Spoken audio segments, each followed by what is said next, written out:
calma. O Jack. Olá, Jack Ele desmaiado. deu uma desistida da Uma vida. desistida. Olá, pessoal. Esse é o Corpo Conteúdo, mais um episódio hoje mais que especial com convidada, né? Juntamos aqui um time de milhões, Sarandi pro mundo. Entendedores entenderão. O tema hoje vai ser empreendedorismo. Eu sou a Natália, estrategista de conteúdo. Temos aqui... Eu sou a Gabriela, fisioterapeuta, e hoje a gente vai conversar com a Flávia. Ela vai se apresentar, vai contar um pouquinho da história dela, e a gente vai desenvolver o assunto a partir daí. Oi, gente, meu nome é Flávia. Estou aqui a convite das meninas que são minhas amigas de infância para falar um pouquinho sobre o tema de empreendedorismo que eu amo, que eu estudo há muito tempo, que hoje eu vivo, para falar um pouco sobre a minha transição de carreira, que há pouco mais de um ano eu saí do CLT para viver do meu negócio próprio, e a gente vai destrinchar um pouco dessa loucura para falar para vocês como tem sido esse caminho, né, essa jornada. Aventura.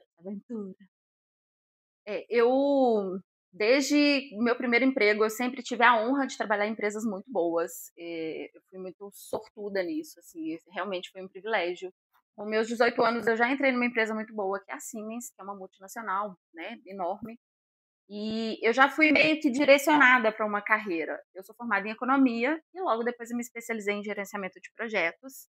E eu estava falando aqui para as meninas um pouquinho antes da gente começar a gravar, que é engraçado que mesmo estando nesse ambiente institucional, esse ambiente assim de empresa, eu nunca quis construir carreira de gestão.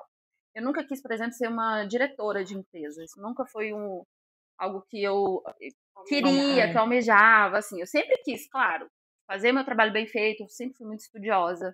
Então eu queria sempre estar um patamar acima, ganhar um melhor salário, mas o cargo nunca me pegou. Isso De direção, né? Nunca. De direção. Eu sempre falava isso, eu falava, gente, eu não tenho amor por cargo, eu quero dinheiro. E às vezes isso é muito de verdade, né? E Muito. a Assim, questão de dinheiro é muito legal você Muito. falar abertamente assim, porque o Muito. pessoal tem uma restrição. Gente, Não. Gente, a gente verdade. trabalha para ganhar dinheiro, não tem outra. A gente A gente tem, pode gostar do trabalho. a mas gente tem trabalha que pra ganhar quebrar dinheiro. essa crença. Tabu. Por que a gente tem ódio do De dinheiro? eu não. Eu não adoro, tenho ódio. Eu me relaciono super bem com Eu dinheiro. também. Meu trabalho Eu é adoro pra isso. gastar ele. Meu trabalho é pra isso e sempre foi. Então eu sempre queria ganhar mais, sempre queria estar num cargo mais alto, mas não, sei lá, ser diretora nunca foi uma questão. E eu sempre fui não muito controlada financeiramente, porque todo mundo na sua juventude tem as suas fases de vida louca.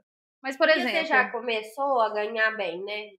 Já entrou mais um ou salário, menos, né? era um salário acima da média. Isso que eu te Pra perguntei. nossa juventude, pra nossa época, assim. Eu com 20 e poucos anos, eu comprei um apartamento. Então, assim, né, a gente sabe o meio que a gente convive, assim, pouquíssimas pessoas com Tiveram 22 essa anos oportunidade, tiveram. E aí, Acho que assim... nem no nosso, no geral. geral. A maioria geral. das pessoas com 22 não é anos no não nosso compra. grupo, não. Não é no nosso E grupo. não é só por questão, é claro, né, que a gente tem que nos colocarmos no nosso lugar de privilégio, mas não é só por falta de condição, mas também por maturidade financeira. Eu lá atrás, eu abri mão de muitas coisas. Eu tinha amigas que viajavam, sei lá, eu nunca fui pra Disney. Eu tenho amigas que iam pra Disney todo ano, mas eu tava pagando prestação de apartamento. Foi escolha. Mas eu sempre pensei, na minha cabeça sempre era claro que no meu fim da vida eu ia estar fazendo alguma coisa pra mim. E sempre pensei que seria alguma coisa voltada para mulheres. Eu sempre pensei, eu vou ganhar dinheiro, quero chegar a um ponto onde trabalhar não vai ser uma necessidade financeira, vai ser por um propósito, não é romantizando, é propósito mesmo. E eu queria fazer alguma coisa para mulheres. E isso foi crescendo assim em mim, apesar de que eu estava num ambiente extremamente masculino, eu sempre trabalhei em empresas de engenharia. Mas assim, era isso que eu tinha em mente. Então, desde muito nova, eu sempre fazia o meu trabalho, eu queria ganhar dinheiro, fazer o meu pé de meia, mas com o propósito de fazer o que eu tenho feito hoje, que é o empreendedorismo. E por que você... Quais foram os motivos já que você tinha uma carreira boa, tudo bem que você tinha um propósito, quais outros motivos te fizeram agora, nesse momento, sair? Por exemplo, como a gente já sabe, a questão do seu relacionamento. Sim, eu tinha essa questão, né, que eu me casei um pouco antes de entrar na Vale. Eu tinha 4 meses de casada, a Vale me convidou para a vaga que eu participei para ir trabalhar no Pará. Meu marido morando no oeste da Bahia, eu em Belo Horizonte, surgiu a oportunidade de eu ir para o Pará. E aí a gente conversou, falou, e aí? A gente falou que a gente não ia ter maturidade para isso. E aí a gente conversou e falou, olha, é o nosso momento de fazer grana. Então a gente conversou Na minha entrevista, eu já falei com o meu antigo gestor, eu falei, olha, eu vou para essa vaga, mas eu fico no Pará 2 anos. Não na Vale. Então você estipulou. Eu falei com ele, eu fico lá 2 anos, porque eu tô recém-casada, e naquela época eu imaginava que eu ia engravidar depois de 2 anos. Eu falei com ele, daqui 2 anos se você não conseguir me transferir, eu saio. E ele foi muito honesto comigo, ele falou, Flávia, a média de transferência dentro da Vale são 6 anos, eu não te prometo, mas eu vou te aproveitar nesses 2 anos. Eu falei, bora. E aí, nesses Não, e 2 você era anos... de boa sair, né? Se não voltasse. Assim... Não, e se ele não conseguisse te transferir, você eu ia sair. Eu ia sair. Então, o meu foco era fazer dinheiro, juntar grana nesses 2 anos. Eu ia estar morando lá, tinha alguns benefícios de aluguel e tal, então eu ia conseguir juntar uma boa grana e eu ia voltar. Eu ia sair. Por que você tirou essa consciência de juntar dinheiro assim? Cara, eu sempre tive Igual essa você falou consciência. Por quê? Mas Minha não. mãe ficou viúva, vocês lembram? Uhum. Com 38 anos e ela tinha 4 lembro. filhos. Pois é, então. Quando meu pai faleceu, não é culpa dele, enfim, meu pai deixou a gente numa situação financeira muito ruim. E eu cresci com a minha mãe falando, você não pode depender de ninguém. Você tem que ter o seu sustento, nós todos. Tanto que eu e meus irmãos todos somos empreendedores. Uhum. Todos crescemos com essa veia. Meu pai era empreendedor. E eu cresci com isso. Eu falava, eu tenho que ser independente. Tanto que quando eu casei, eu já tinha minha casa própria. Uhum. Já tinha comprado meu apartamento, eu já tinha uma certa estabilidade. Porque eu cresci fissurada nisso. Eu não posso jogar a responsabilidade da minha liberdade financeira no outro. Uhum. Eu não posso depender de ninguém. Se alguém Não é faltar... nem que não pode, não tinha. Não tinha. Não tinha ninguém. Não tinha. Saída. Eu sei que tinha que ir mesmo. E assim, e mesmo se eu projetar isso no outro, se esse outro me faltar, eu tô Você tá ferrado. Errado, exatamente. Então, e aí juntou com o meu curso, eu sou formada em economia, então, né, a gente, o curso inteiro falando sobre isso, aplicava, não muito. Não. Enfim. Então, eu tive essa consciência financeira. E eu acho que o meio que a gente tá também faz muita diferença. Eu tava num meio onde as pessoas eram muito conscientes, Só mexiam com a ação, né? Então, a minha gestão, né? Os meus colegas de trabalho me ajudaram muito nisso, enfim. E isso foi um ponto que para mim foi muito determinante. Uhum. E isso eu já projetava a minha liberdade financeira, que eu sabia que trabalhar. Olha, eu escutei uma frase. Nunca imaginei, assim. Eu escutei uma frase que faz muito sentido, e desde que eu tenho vivido do empreendedorismo, para mim faz mais sentido ainda. Ela fala assim: quando você não vive para construir o seu sonho, você está vivendo para construir o sonho de alguém. Do outro, Então, se eu não trabalhar para construir minha empresa, minha marca, minha liberdade financeira, eu estou trabalhando para alguém. Então, eu sempre tive isso na cabeça. Eu falava, não, se minha hora vale, ela vai valer o dobro para mim. A Gabriela você sempre trabalhou, né? Nunca fui CLT. CLT, pois é. Sempre trabalhei Eu pra tinha mim. isso na cabeça, mas por um outro lado, porque eu não tinha carreira nem nada, eu era vendedora, mas eu ficava lá pensando assim, gente, no final do mês, eu vendi 100 mil reais, 80 mil reais. E esse que não é meu. Que não é meu, e eu tô aqui meu. ralando pra chegar no final. E eu nem ganhava bem, pra chegar no final ganhar 2 mil. Eu acho que o meu negócio... Assim, ó, não tem mais que você faça. Por exemplo, a Gabriela, se ela pegasse mais 4 alunos, era mais 4 salários, sei lá, no bolso dela. Você, ainda mais eu no final agora, eu já estava em cargo de confiança. Se eu fizesse hora extra, não ia ganhar R$1 a mais. Se eu fizesse uma viagem longa, não ia ganhar R$1 a mais. Era o teto. Então era aquilo. E na pandemia, a gente estava trabalhando 12, 13, 14 horas por dia. Nossa. Sem ganhar nada mais. Era uma empresa muito boa, sou muito grata. A Vale foi uma empresa assim, que realmente transformou a minha realidade financeira. Ter a liberdade que eu tenho hoje, pois é. Mas mesmo assim, não estava nem perto do que eu queria. Nem perto. E assim, por mais que você goste do trabalho, mas igual você falou, não era o seu objetivo. Não. Então, não. Você tem que construir. E a carreira que eu construí, ela foi muito boa, porque o gerenciamento de projetos eu aplico em qualquer coisa. Então, eu me especializei em uma área muito boa. Se você for abrir um boteco hoje, você precisa que eu te ajude a gerenciar. Você precisa de planejamento, você precisa de orçamento, você precisa de tudo. Eu comecei na pandemia a trabalhar com teatro. Eu aplicava projetos dentro das peças de teatro. Então, assim, é para tudo. Então, essa bagagem que eu trouxe, mas você trabalhava em empresa de engenharia, não tem problema. O que eu fiz lá, eu apliquei para construir minha marca, eu posso aplicar para inúmeras coisas. Para o digital, se eu quiser, eu aplico. Eu acho que agora a gente pode introduzir como é que você sai da Vale e abre uma marca própria. Tá. De onde sai esse projeto? Por que uma marca de skincare? Por mais que você já tinha um propósito de trabalhar com mulheres. Mas por que skincare? Tem muitas opções com mulheres. Esse propósito de trabalhar com mulheres eu ainda não entendi. Isso é uma busca que eu ainda estou constantemente, até espiritualmente falando, porque eu sei que é um propósito maior, eu ainda não entendi. Mas a minha marca, o primeiro ponto que eu quero deixar aqui bem claro, eu não larguei tudo vida louca Chutou e o balde. fui embora. Não, eu abri a minha marca, eu tinha 3 anos de Vale ainda. Eu já tinha guardado uma grana, porque aqueles 2 anos que eu combinei com meu chefe, acabou que virou todo o jogo, por quê? Por conta da pandemia, veio todo mundo para casa. Eu já estava em casa, eu estava confortável, ganhando bem na minha casa, trabalhando, sem precisar fazer viagens longas, meu marido vinha com mais frequência, então ali naquele momento eu me estabilizei. E eu estava com dinheiro guardado. Só que a minha marca nasceu de uma dor minha. Ela tinha um dinheiro guardado, viu, gente? Ela teve anos em empresa, guardou dinheiro. Não era muito. Não era. Ó, eu vou falar pra vocês abertamente. Eu abri a minha marca, eu e minha sócia, com 30 mil reais. Nossa, pô. 30 mil reais não é um grande investimento. Não é. 15 mais de cada você divide, né? É isso. E aí, a nossa precisa manter, né? Sim, sem dúvida. E manter e escalar, que é o mais difícil. E aí, a minha marca nasceu de uma dor minha.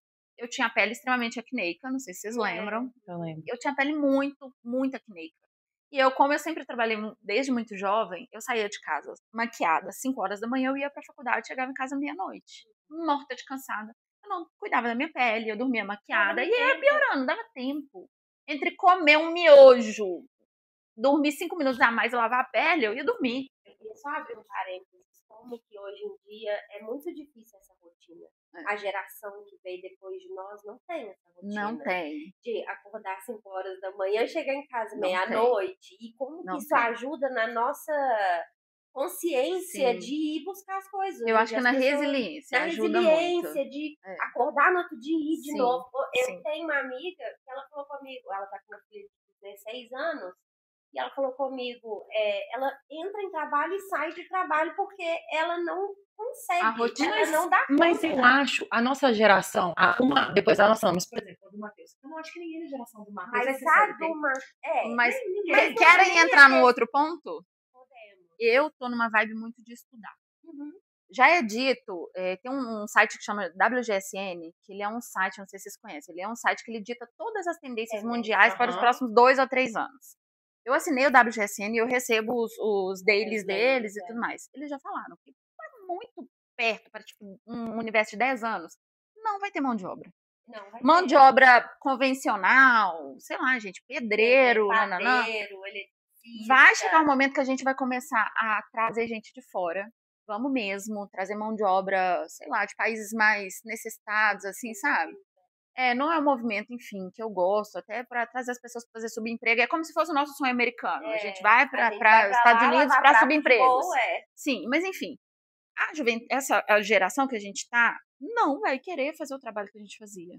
Porque eles entendem, e isso eu acho muito legal, eles entendem o potencial deles desde novos. Coisa que a gente não foi educado para entender.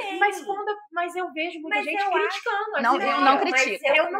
Eu não critico eles saberem o potencial deles, mas eu acho, você foi uma exceção.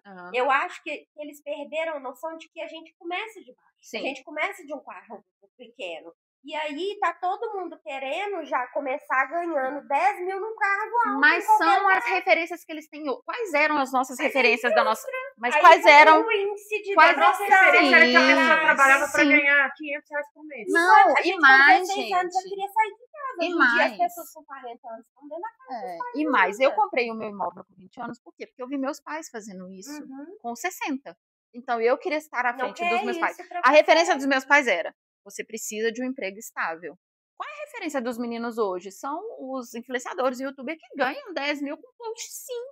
Então são as referências que eles têm. O que eu acho que a gente precisa, né? Nós, como vocês que já são mães, e eu como uma futura mãe, é fortalecer isso na nossa geração, que tá tudo bem você achar que você pode. Mas tá tudo bem também você não conseguir e tentar de novo, e tentar de novo, e tentar de novo, e tentar de novo. Eles tentam, não conseguem, se frustram e param. E aí que tá, gente. O empreendedorismo, ele é um negócio do futuro. Sem dúvida. Ele é o presente, né? Ele é o presente, mas ele é a solução econômica do futuro. E aí ele tem 3 principais vertentes, que uma é sustentabilidade, uma ação uma de tecnologia e outra de saúde. E dentro dessas 3 vertentes, ele ainda tem as subquebras. Então, vamos falar de saúde e beleza, que entra um pouco mais eu e Gabriela. Então, a gente está falando aqui de profissionais da saúde, tanto física, um fisioterapeuta, como saúde mental. Quem hoje, psicólogo, etc., que pensar fora da caixa para saúde mental, daqui 10 anos está milionário. Porque é uma dor real e que vai aumentar. Então, mas é muito realista. Daqui 10 anos. Ou menos. Não, pode acontecer. Mas as pessoas querem daqui a 2 meses. É isso. E é bem complicado. Então, a gente está falando desses profissionais de cuidado físico e mental e a gente está falando de profissionais de estética e beleza, que é isso onde eu entro, né? Que as pessoas estão com buscas incessantes por beleza irreal. A gente sabe que, enfim, fazendo loucuras, muitas pessoas morrendo por fazer procedimentos malucos. Viciadas, né? Viciadas em estética, em fazer todos os procedimentos. E você falar...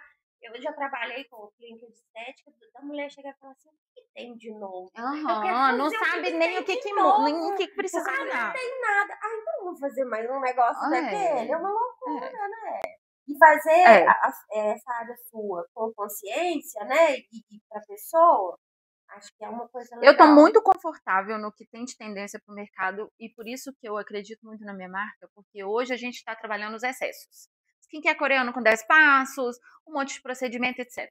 Mas os movimentos, eles são em ondas. Teve a onda de colocar preenchimento, depois a onda de tirar. Teve a onda de silicone, a onda de tirar. Teve a onda de alisar cabelo e a onda de cachear. Então, essas ondas vão e vêm. E a tendência para o futuro, na minha área, que é de skincare, é o minimalismo. Então, eu já tô surfando nessa onda. Né? Já começou. É só tudo lindo. Já começou. Só um glow e aqui, ó, vida rápida. Se a nossa geração, que já tá acostumada a ter correria, a gente já não tem tempo pra nada, imagina a geração que tá vindo. Eles vão querer um skincare de 20 passos? Vai ter 1h30? Não vai. E a outra vertente é a sua área, que é a área de tecnologia. Digital. Gente, todo mundo que tem qualquer negócio já está precisando aumentar a sua presença no digital. Se você grava todo dia, você já tá fazendo pouco. Já tá fazendo pouco. Então, e você tá fazendo pouco, só que você já tá na frente de muita gente. Mesmo a maioria não faz nada. Exato. Porque a maioria não faz nada. E isso aqui que a gente tá fazendo, vamos lá, gente. A gente tá fazendo um vídeo caseiro, com o mínimo de recurso que a gente tem, que a gente pode, e a gente já tá muito à frente. Muito à frente. Porque ninguém faz. Na minha casa, por exemplo, nenhuma pessoa faz. Ninguém faz. E outra coisa. E a gente tá atrasada. Eu não tô falando pra vocês que eu tenho um podcast com identidade visual desde 2018 e eu nunca fiz nada. Já era pra eu estar surfando essa onda. E 2018 que o podcast começou, Gabriela. Eu ficava sem entender. Começou. E nós 3 amamos podcast. A gente é consumidora de podcast. Muito consumidora de podcast. Aí, dessa área da tecnologia, outra coisa. Cybersecurity. Então, assim, aumenta a inteligência artificial e aumenta o que? Os golpes. Então, quem trabalha com engenharia de segurança, com segurança cibernética, vai voar. Vai voar. E qual era a outra parte? A terceira que eu falei? Sustentabilidade. Gente, sustentabilidade. Engenharia ambiental. O mundo tá acabando. A gente teve terremoto em Belo Horizonte, gente. Então, estão mais preocupadas com sustentabilidade hoje.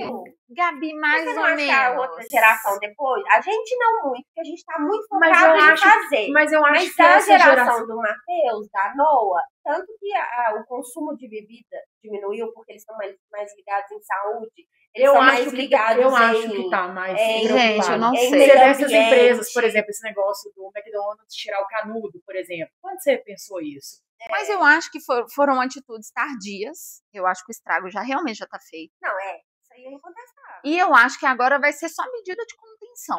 Não dá tempo mais de salvar o mundo. Não dá tempo de você adiar a catástrofe. As grandes empresas tomaram eu acho que o mal que elas fazem, é o bem que elas fazem é pouco. Eu acho que o que vem de consciência vai vir das gerações, das pessoas, talvez que entrem nessas empresas e gerem próximas empresas mais conscientes. Eles não vão entrar nessas empresas, eles vão ser consultores para essas empresas. Exatamente. Você sabe por quê? Eles vão para as empresas que vão solucionar problemas nessa área. Das empresas arcaicas. E isso também é muito interessante. Eu estava escutando um podcast hoje. Gente, as empresas grandes, uma Vale da vida, uma Siemens, tem muita dificuldade para entrar no digital. Muita dificuldade. Eu já sentei zilhões Você sabe de vezes. Você tá se movimentando aí? eles têm dificuldade de ser o trabalho. Então você tá fazendo. Aqui, quantos filhos já tive zilhões de reuniões de filhos que me chamaram. Conversa com o meu pai, por favor. Porque o pai, né, é o dono da empresa, faz a reunião, coloca na cabeça do meu pai, por favor. Pra ir pro digital. O filho quer, mas o pai não assimila. É uma briga de geração, né? De geração, não tem jeito. Mas eu não sei se isso é uma pergunta, na verdade. Eu ia falar, não sei se a sua opinião tá certa, mas é uma pergunta. Mas, por exemplo, a Vale, se ela não entrar no digital, ela vai sumir em algum momento? A Vale não vai sumir. Ela não vai sumir. Agora, por exemplo, o Boticário pode ser que ele suma. Mas eu acho que ela e a concorrência. Ela perde visibilidade. Ela perde autoridade. E vamos lá. Então, não falando da Vale, mas vamos falar de um nicho, mineração. A mineração, ele é um nicho muito mal visto. Muito. Então, se a empresa não está ali comunicando o que ela faz de bom, o diferencial na sociedade, a mudança que ela faz, os projetos sociais que estão por trás. Que tudo bem, a gente precisa minerar, porque, gente, não vamos ser hipócritas. Você não teria geladeira, carro, celular se não fosse a mineração. Mas é um mal necessário que tem outros bens por trás. Então, se essa empresa ela não consegue mostrar isso, ela perde valor de mercado. E ela pode sim acabar. Porque ela tem capital aberto, enfim, investidores, sócios, entendeu? E aí, que é muito errado o marketing digital, o social media, que faz só post. Ele não tem que fazer só post, ele tem que mostrar isso. Ele tem que mostrar da melhor forma possível o que de bom a empresa tem sido feito. Ele tem que levar soluções para essa empresa para como mostrar no digital. Igual a Flávia falou, a mineração tem seus males, mas ela tem as coisas boas que ela faz. E aí, o social media, a parte do marketing e da publicidade, levar esse tipo de solução, que é muito que as pessoas não entendem. Né? Mas é isso. Essa é a parte que as empresas precisam entrar no digital. Já estão atrasados, que não entrou. Nós que estamos fazendo isso aqui agora já estamos atrasados. A minha empresa, que não postou hoje, já está atrasada. E é isso. É isso. Voltando um pouco, que a gente entrou em outro assunto e eu lembrei, a gente estava falando como a minha marca surgiu. Eu sempre tive a pele muito acneica, eu sempre fui uma vida louca, correria, não tinha tempo para nada. E aí eu conheci a minha sócia num processo de emagrecimento. Eu estava num processo de emagrecimento, né, enfim, casei, ganhei peso e tal. Eu já a conhecia antes, porque ela me ajudou quando eu fui casar. E ela já estava desenvolvendo esse projeto na época do meu casamento. E aí ela é cosmetóloga, ela é biomédica, ela é química, enfim, ela tem todo esse conhecimento, todo esse know-how, e ela já estava desenvolvendo a fórmula. E aí, quando eu fui até ela para me ajudar nesse processo de emagrecimento para casar, ela falou, olha, e seu rosto? Eu nunca tinha pensado em pele, nunca. Ela falou, olha, no casamento dá muito close no rosto da gente, você não vai gostar. Ela falou, olha, eu tenho um produto que eu tô testando, você quer ser minha tester? Eu falei, quero. Em 4 meses, a minha pele era outra. Se vocês entrarem no meu Instagram, o Instagram da minha empresa chama Face Brasil, com 2 Cs. O primeiro case que tá lá fixado sou eu. Então, a minha marca nasceu da minha dor, de mudar a minha pele sem trabalheira. Eu não tinha tempo, eu não tinha dinheiro, eu não tinha disposição para gastar fazendo skincare, porque minha vida já tinha 1 milhão de coisas prioritárias para fazer. E ela falou, eu te garanto que com menos de 5 minutos por dia você muda a sua pele. Eu falei, fechou. E aí, gente, eu já tinha um dinheiro guardado.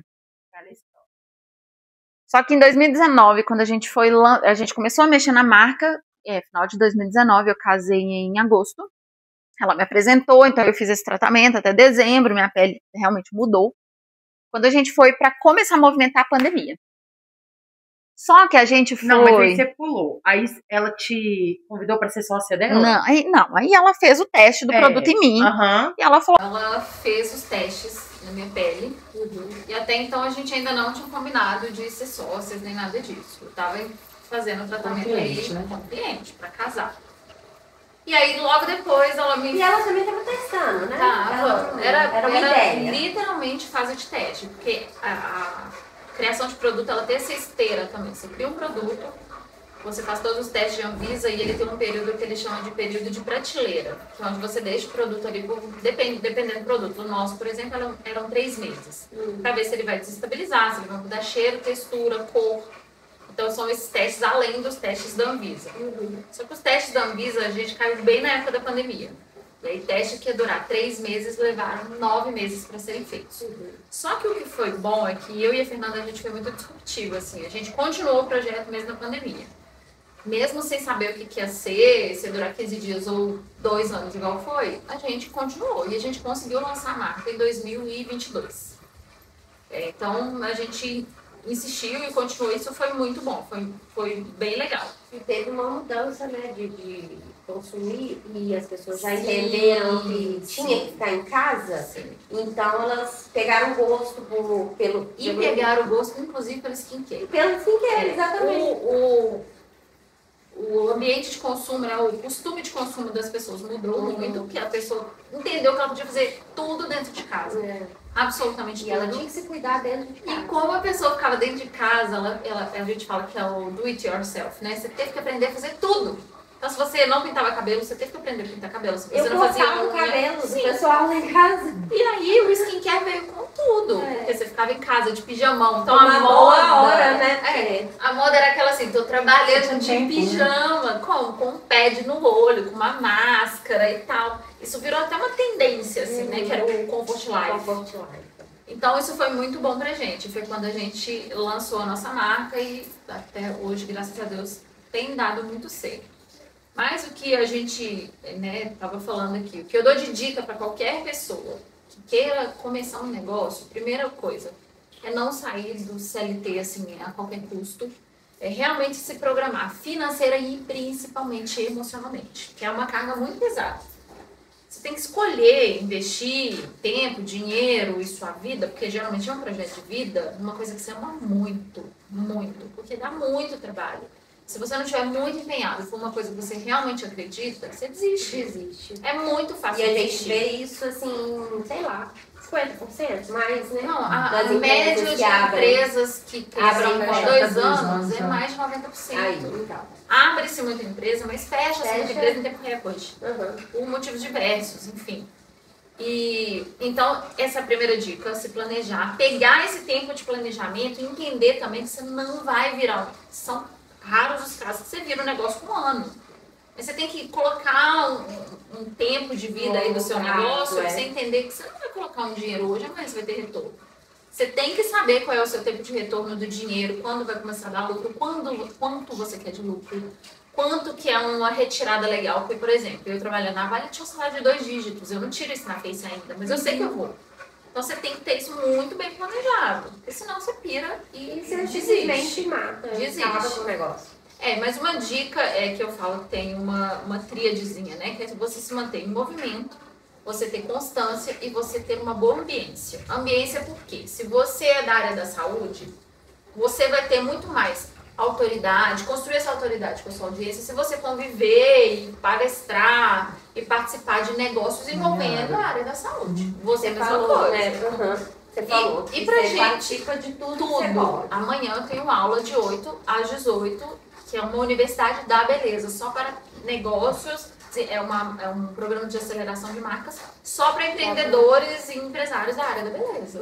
Então, assim, seria legal eu fazer um outro curso? Seria, mas lá são as pessoas que estão com as mesmas dores que eu, que já erraram nas coisas que eu errei, ou que vão me alertar para eu não errar. Você vai conectar e vai tirar todas as suas dúvidas. Todas as dúvidas. Você não sabe, o outro já tá fazendo, e aí vocês vão trocando ideia. E você pega muita ideia, né? Das pessoas que estão lá, que estão fazendo coisas diferentes. E é tão legal isso, eu não sei se são todos os ambientes, mas pelo menos esse que eu tô. Então, eu ia te falar, tem um negócio de ego, porque tem umas áreas que, nossa... Mas eu falo que hoje o ambiente que eu estou, nesse ecossistema que eu estou, é muito legal. Porque eu tenho aula com concorrente. E a gente troca ideia. O que você tem feito com a sua Black? Na minha Black eu vou fazer isso. Mas eu tenho só 2 produtos. E se você colocar uma necessaire? A gente dá a ideia entre a gente, por quê? Fazer esse mercado de marcas próprias nacionais crescer é bom para todo mundo. Tem ambiente para todo mundo, tem mercado para todo mundo. Boa, né, na verdade. E a gente ainda tem a síndrome do vira-lata de acreditar que marca boa é marca de fora. Mas, gente, a nossa pele é brasileira. O sol que bate aqui na minha pele não é o mesmo, coreano. Eu não tenho a alimentação de uma coreana. Eu não tenho uma pele... a alimentação interfere tanto, né, em pele. Aí a gente quer pegar um produto revolucionário. Mas a pele da coreana, ela é uma... A gente fala de skin glass, né? Tá, mas a sua não vai ser. Você mora num país tropical, você toma sol. Você vive suando o dia inteiro. Sabe assim? Você come tudo errado. Então, é muito diferente. Então, se manter nessas ambiências faz diferença até pra você não perder dinheiro. Você vai desenvolver um produto e a pessoa fala assim, eu fiz e não vendeu nada. Isso. Se eu fosse essa influenciadora, pra mim não deu retorno. Essa empresa que dá, vai nessa empresa que dá certo. Embalagem, essa embalagem que é barata. Para tudo, né? Tudo. Movimento. Tudo. Quando você está fazendo parte desses ambientes, você está se conectando com pessoas. Você está conhecendo coisa diferente. Você está conhecendo um WGSN da vida que você nunca ouviu falar. Aonde? Nesses movimentos. Eu tô num grupo aqui, se eu for chamada para palestrar, de graça, eu vou. Porque se isso tiver, né? Claro. No meu plano. Por quê? Porque disso pode surgir As uma pessoas vão te oportunidade. conhecer. Você vai Conhecer. conhecida, Vocês me tudo. chamaram pra vir aqui. É uma forma das pessoas me conhecerem, conhecer nossa história. São Divulgar os três projetos. aqui, E é assim que a notícia dissemina na internet, né? É. Porque você já tem um público ali, mas se você concentrar só naquele público, não expande. Não cresce. Não cresce. Exato. Não cresce. Você precisa que outras pessoas estejam te vendo. Eu acredito demais isso aí, de movimento mesmo. Sim. Você se conectar com pessoas e isso só vai crescendo, você só vai aumentando, só vai Às vezes, muita gente não faz o skincare porque não sabe como é que faz, porque Olha, nunca pesquisou sobre. Você sabia qual é a maior dor? A gente já fez uma pesquisa e a gente tem dados disso. O maior número de pessoas que não fazem skincare tem alguns motivos. O primeiro é falta de tempo, todo mundo alega falta de tempo. Segundo, falta de dinheiro. Geralmente quando você vai numa dermato, ela vai te indicar uns produtos geralmente um pouco mais caros, são mais medicinais, enfim. E o terceiro, que é muito pouco, assim, é um ranking muito alto, porque a pessoa não sabe por onde começar. Ela não sabe a ordem dos produtos. O que eu faço primeiro? O que eu faço depois? Então foi nisso que a gente entrou. Minimalismo. Eu não preciso de muito, eu preciso de 2 produtos. Eu tenho aqui, ó, 2 produtos, que eu vou mostrar pra vocês com mais detalhes. Mas essa aqui é a nossa marca. Eu tenho 2 produtos. Um sabonete e um sérum. Então, sendo muito minimalista, você vai limpar e hidratar a sua pele. Isso aqui você já tem um skincare completo. Sabe o que você precisa pra completar aqui? Um protetor solar. Pronto. Agora, quando a pessoa E às vezes fala... a pessoa acha que não é isso, né? E às Mas vezes as pessoas não acreditam mais que o básico funciona. E o básico funciona pra tudo. com constância. Agora, quando